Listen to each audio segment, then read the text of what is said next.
Hello, BookTube. I thought we'd go through a tiny bit of mail, a periodical, a book, maybe a package. Not much. Doesn't have to be 40 minutes long. I know this will disappoint some of you. I've heard from recently something that almost deserves a separate video of its own about how when I make 4 videos in a day, invariably I get a dozen emails from people saying, is something wrong? Where's the other video? Where are the other videos? Let's see, that might be a video of its own. This today has been wonderful. There are still rumblings, lots of rumblings that I am going to get work. I think that's going to happen this week. It's already started to happen where I'm getting jobs, and I don't want to turn any work down. That's just a reflex. That's just an age-old reflex. If I should say, I'm not shilling at all here, but if all of you who subscribe for free to Steve Reads, my literary blog, were to, instead of being a free subscriber, be a paid subscriber, so take that from nothing to $5. If all of you did that, well, then I wouldn't need to take any work at all. I would just do that 2 times a day. But as it is, you're a lifelong freelancer. You don't like to say no to any work, and I think more work is coming my way. But it didn't really materialize today. Instead, today was much cooler than yesterday. Overcast, that probably accounts for it. Kind of lovely, very humid, very sticky. Just a wonderful Tuesday. Nice and quiet. Barely. I know you'll definitely hear it for the video, but when I'm not making a video, there's no noise at all here. No noise whatsoever. No honking. No drag racing. No flame engines like in the Batmobile. No, nothing like that. So nice, peaceful, relaxed walks with my little bean, which is good.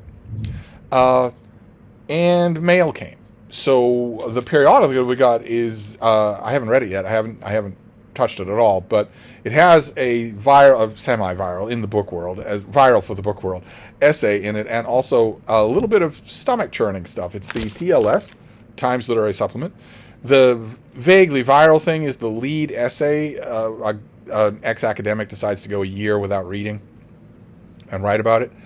I've already heard hot takes from it all over the book chat world, and I intend to add my own on the aforementioned Steve Reads. But the stomach churning thing in here is that I glance at the table of contents, and this issue has a lot of books being reviewed that I have also reviewed, which is always a little bit unsettling until you read it, because what if you miss something? What if you didn't miss something? What if you're just wrong about the book, and the reviewer convinces you that you are wrong about the book? But in addition to that, I went to the NB column at the back of every TLS. And the lead item, I won't read the whole thing, but I want to start it off just to get it out there, as they say. They're still going on about it. The New York Times published a piece last year called "The Disappearance of Literary Men Should Worry Everyone." Compact magazine followed up in March with an essay by Jacob Savage called "The Vanishing White Male Writer." In the UK, the novelist Jude Cook announced in late April that he was setting up a small press that would only publish books by men, at least initially. This Mr. Cook presented as a response to, quote, a situation where stories by new male authors are often overlooked, where the perception of the male voice is problematic. Close quote. His press, Conduit Books, would not, quote, seek an adversarial stance, but instead try to augment the incredible work of small presses everywhere, some of which are exclusively publishing work by women, with a space for male authors to flourish. And then the NB column goes on. It would be naive to expect not to expect a fuss over such matters. In the case of Conduit, for example, there was a flurry of comment, most of it adverse. The facts and figures quoted to support the view that new male authors are being overlooked have been questioned.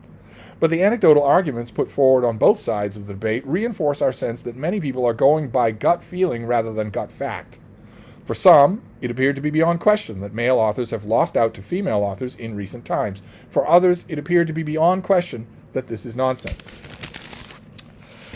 Yeah, I have my own gut feeling and gut fact on the subject. Definitely. And I'll be interested to see if they get any kind of response to that. Every once in a while, the NB column actually generates letters at the front of the TLS. I have a ringside seat for that phenomenon in the U.S. I don't know how much worse it is in the UK. And I am also familiar with the people who trot out, I don't know, publications, employment statistics or whatnot, saying, no, this isn't it's still 50-50 or 49-51, something like that. There's no great disparity. But I also know lots of authors and people who run literary events and literary retreats and writing retreats. And it's all women. The people who organize them are women. The people who run them are women. People who vet who will join them are women. And those people have a pretty much stated policy that we don't want any men. Gay men, yes. But no white men. No straight white men. No. That has been, I have seen that in writing and in conversation as explicitly as possible to avoid legal action. So in my own mind, in my own gut feeling, there's really not much doubt. But maybe I'm wrong. Maybe I should look up. I don't know that I've read all of those articles. Maybe I should look up the ones that I haven't read and see what points the authors make, or the refutations that I'm sure are in the comments on those articles if they're online. But anyway, the age-old question goes on: do two wrongs make a right? But then we have new books in the mail, and one of them I already opened. I showed it on a Steve stream last night. I can't praise it highly enough. It doesn't come out until November, but I wanted to. We didn't open it on camera, but I wanted to show it to you and make sure that it's on your radar in case it's the sort of thing that interests you. It's by Jonathan Slate, and it's called Tigers Between Empires. It's a book by the author of Owls of the Eastern Ice about the largest owl in the world. Only this is about the largest tiger in the world. This is about the animal that will be familiarly known to you as the Siberian tiger. The Amur tiger. They don't really live in Siberia, but they're endangered, of course. Their natural range is very small. When the Soviet Union fell, they were subject to a massive amount of poaching. They are bouncing back just a bit. Their populations in some places, most places, are stable. I have been in the range of these animals, and I have been confidently told, not only by the humans who were with me, who wouldn't know if a meteor was coming towards them, but also by the dogs who were with me, that we were really close. And the thing about tigers, unlike lions, the thing about tigers is, if you're in their territory, they're watching you. They know you're there. They're within a direct line of eyesight. In that sense, they're very much like mountain lions, not like lions, not like African lions, but like mountain lions. The age-old adage about mountain lion, you don't see the mountain lion, but the mountain lion sees you, that is totally true. And the same thing is true here, only an Amur tiger is 3 times as big as a mountain lion. So it feels a little more ominous. In their terror, especially in China, I had the distinct impression that one of the world's greatest apex predators was watching what I was doing. And there's all sorts of video footage on YouTube, I'm sure, that you can see. And this book is all about not only the tigers, this is great for natural history, their calamitous recent history and whatnot, but also it's great on the people who have gone into those war zones and those in-between lands to find and study them. And a lot of times when you're reading natural history, whether it's about seals or sharks or whatever, and that natural history goes on at great length about what Pete had in his coffee that morning, the writer thinks that's interesting because they were embedded with those scientists, so they lived through that. And they somehow or other, no editor along the way is there to tell them, no, you're actually wrong about that. You're putting in way too much about what Pete did in the morning. This is a book about, tapirs, not about Pete. A lot of times that ends up being true, and that it drags those books down. You don't enjoy them as much as you would if that were under control or done better. Here, it is there. The humans involved in this story are major characters. The tigers are all named, which is kind of adorable. But the humans are all major characters too. Only this guy does it well, just like in his last book. He does it well. This is fantastic. This is a fantastic book. And it comes out in November. If you are interested in this sort of thing, in nature writing or natural history, pre-order it. Of course, the author would be most pleased with you who did that. Or get your library to get a copy. Make sure your bookstore is going to get a copy, because you're going to like it. If you like this sort of thing, especially if you like Owls of the Eastern Ice, you're going to love this. So that is the book that was opened off camera. Quite a few books have been opened off camera. I'm trying not to stress that so that you don't get mad. But then we have a book that we can open together. So let's do. Oh, it's something big. It's nice and big. Ah, that's good. What is this? Oh no. Oh no. Call Bill Rutenberg. Oh no. Okay, this is by James McGrath, and this is Three Roads to Gettysburg. And there they are, right? You know these two. You don't know who this goggle-eyed snapping turtle is, but he was the Union commander.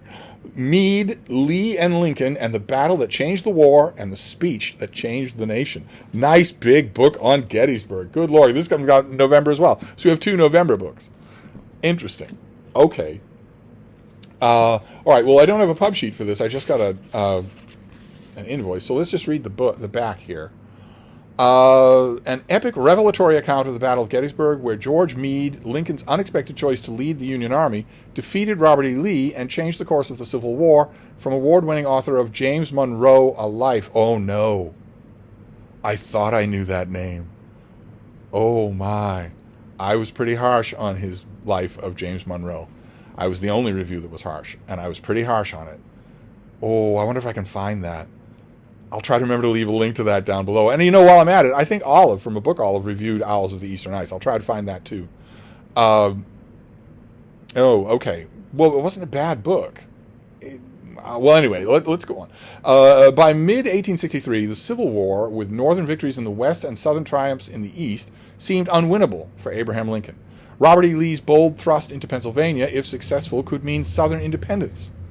In a desperate countermove, Lincoln ordered George Gordon Meade, a general hardly known in his army, to take command of the Army of the Potomac and defeat Lee's seemingly invincible Army of Northern Virginia. Just 3 days later, the two great armies collided at a small town called Gettysburg. The epic 3-day battle that followed proved to be the turning point in the war and provided Lincoln the perfect opportunity to give the defining speech of the war and a challenge to each generation of Americans to live by.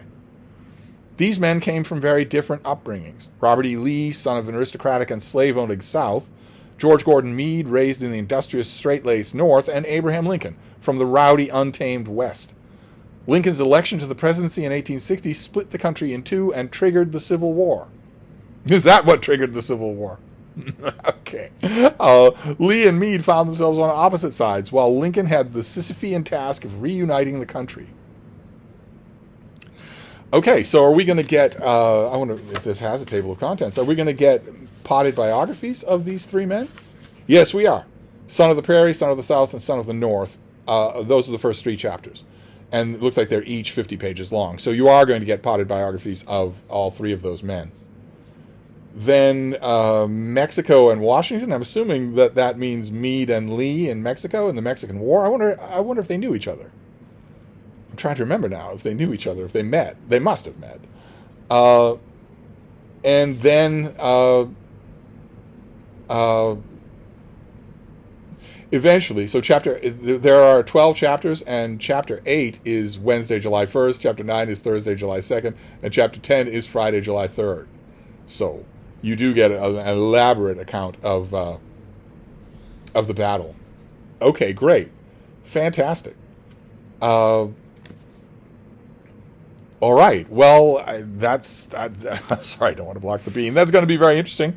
Probably the biggest Civil War book of the year. I think there's a Lincoln biography coming out in the autumn, but I don't know that it's from a major house. It might not be enough to challenge this. The James Monroe book got press, so this is probably the highest profile thing. This comes out from Caliber Books. Caliber Books is who? That's Penguin Random House, right? Caliber Books is Penguin Random House.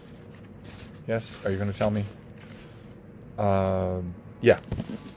This is probably the biggest American Civil War book to be coming out this autumn. I don't know, unless that Lincoln book is bigger than I think. But Gettysburg is a surefire hit for a story. I don't know about that seems invincible part. I don't know about that at all.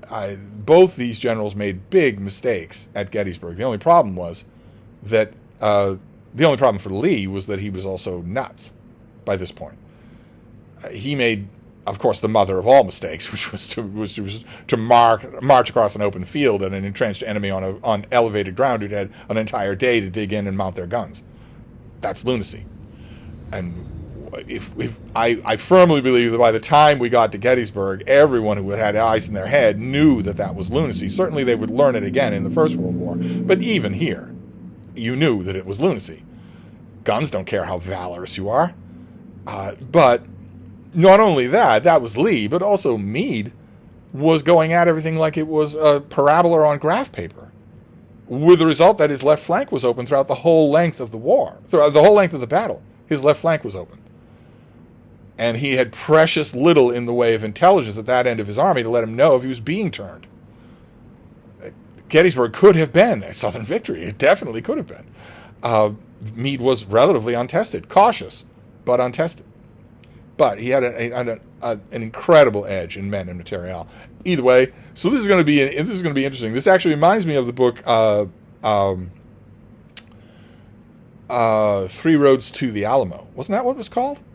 It's the exact same kind of title. It was Three Roads to the Alamo, where you get the three main characters who died at the Alamo. You trace their lives in individual potted biographies until you get to the climax of the Alamo. Who wrote that book? Three Roads to the Alamo. I liked it. I had it for a while. I don't know that I still have the Monroe biography. I don't think I do. I will try to remember to leave a link down below to what I said about it. Okay, well, there you go. Three Roads to Gettysburg and Tigers Between Empires. So, a nonfiction feast for the mail on a hot and sticky Tuesday. So, I'll wrap this up for now before it goes any longer, and I'll be back. Thank you, BookTube.